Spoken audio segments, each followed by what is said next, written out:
commandeering every company in America with more than 100 employees as the enforcement arm of the federal government. Under the administration's edict, companies would be fined around $13,600 per violation. A violation in this case is simply choosing not to discriminate between your vaccinated and unvaccinated employees. Penalties for what the government called egregious violations could be far higher, over $136,000 according to one official, for what the administration deemed bad actor employers who willfully disregard their unconstitutional demands. These draconian fines would crush many small and even medium-sized businesses overnight. Even in the midst of a staggering labor shortage, thousands have already lost their jobs for not falling in line with their company's vaccine mandates. Millions more could now suffer that same fate. Strange to say, but business owners and C-suite executives became the last line of defense between everyday Americans and autocracy. Like thousands of American businesses, the Daily Wire, where I'm co-founder and co-CEO, has over 100 employees. And like every business, whether they meet that magic number of 100 employees or not, by the way, they already want to apply this rule to even smaller businesses too. Well, we're not in charge of policing the private medical decisions of the people who work for us.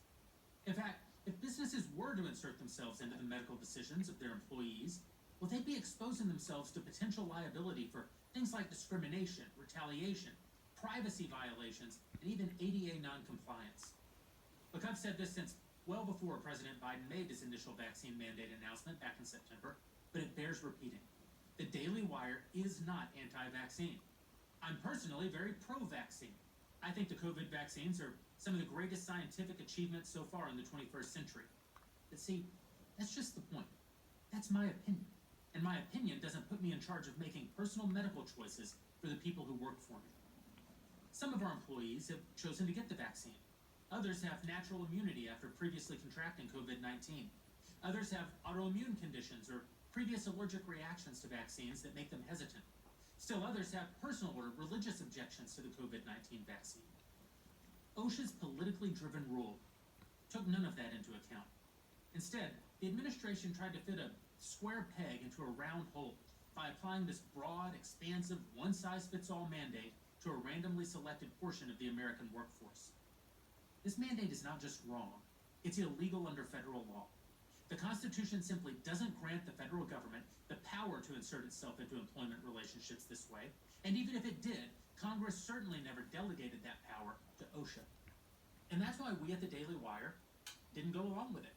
We weren't going to be co-opted by the government or threatened into stripping our employees of their God-given constitutionally protected rights. Hard pass, Mr. President. Immediately after the administration officially released its mandate, the Daily Wire, with the help of Harmeet K. Dillon of the Dillon Law Group and Alliance Defending Freedom, filed a lawsuit to challenge it. Within just 2 weeks, our lawsuit was at the leading edge of a whole host of challenges that were all consolidated before the U.S. Court of Appeals for the Sixth Circuit. The blowback was so strong that OSHA was forced to temporarily suspend its own rule before it ever had a chance to enforce it. But that's not the end of the story. OSHA hasn't given up on the rule, and they're continuing to defend it in court even today. The government has no authority to unilaterally declare that employees themselves are some sort of workplace hazard. That's something that President Biden and several key leaders in his administration acknowledged as recently as this summer. It's still true today. In fact, the Biden administration has admitted that using OSHA's rarely used emergency temporary standard is, quote, the ultimate workaround for the federal government to require vaccinations. When an administration blatantly exploits and then admits to exploiting the law in hopes of finding a loophole to get what it wants, we should all stand up and oppose it. This isn't about vaccines. It isn't about science or even about COVID-19. Make no mistake, this is about freedom. After all, there's a word for when a government coerces your employer to fire you for your own private medical decisions. That word is tyranny. And our response to tyranny is simple. No.